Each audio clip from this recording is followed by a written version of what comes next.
En pleine guerre entre Israël et le Hamas, une annonce ne passe pas inaperçue. Plusieurs pays européens reconnaissent la Palestine en tant qu'État. Il s'agit de la Norvège, de l'Irlande et de l'Espagne. Les réactions n'ont pas tardé côté israélien. Nous allons l'entendre avec Thomas Liégeois et Catherine Tonero. C'est une initiative conjointe des 3 pays qui l'ont annoncé presque simultanément ce matin, à commencer par la Norvège. Le gouvernement a décidé que la Norvège reconnaîtrait l'État de Palestine. Une décision qui entrera en vigueur le 28 mai, comme en Espagne. Le mardi 28 mai, l'Espagne approuvera la reconnaissance de l'État de Palestine au sein de son Conseil des ministres.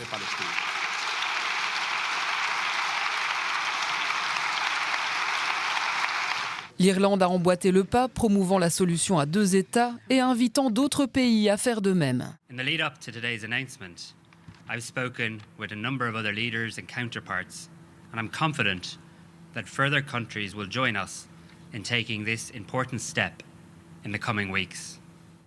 La Norvège, l'Espagne et l'Irlande s'ajoutent à 9 pays européens ayant reconnu un État palestinien. D'autres sont sur le point de le faire, comme la Slovénie. Il en est question chez nous aussi. Israël a immédiatement rappelé ses ambassadeurs en Irlande et en Norvège et réagit par voie de communiqué. Après que l'organisation terroriste Hamas a perpétré le plus grand massacre de juifs depuis la Shoah, après avoir commis les crimes sexuels les plus horribles que le monde ait connus, ces pays ont choisi de récompenser le Hamas et l'Iran et de reconnaître un État palestinien. En pleine guerre contre Israël, le Hamas a salué un tournant pour la question palestinienne et l'Organisation de libération de la Palestine un moment historique. En tout, plus de 140 pays sur les 193 membres des Nations Unies reconnaissent aujourd'hui la Palestine comme un État. Et en Belgique, me direz-vous, eh bien, une réflexion est en cours. Le Conseil des ministres en discute. D'ailleurs, en ce moment même, bonjour Rachel Crivellaro. Alors, allons-nous suivre l'exemple de ces 3 autres pays européens ?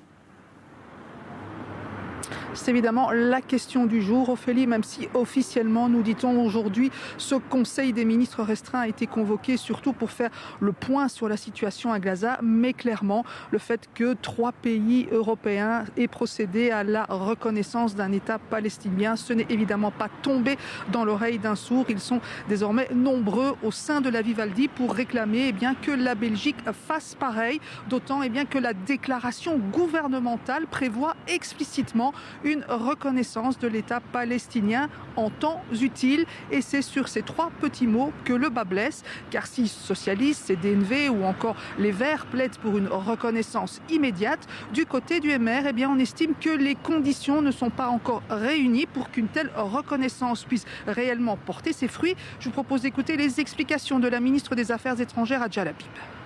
Nous allons reconnaître l'État palestinien.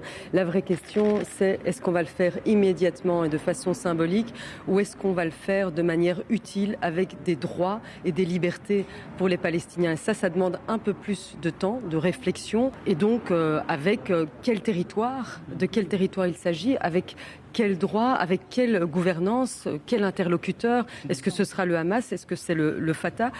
Toutes ces questions doivent être résolues.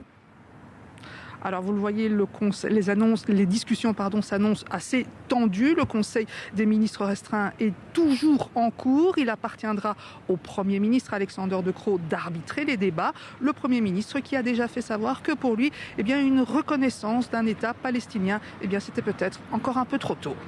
Merci beaucoup Rachel pour ces précisions.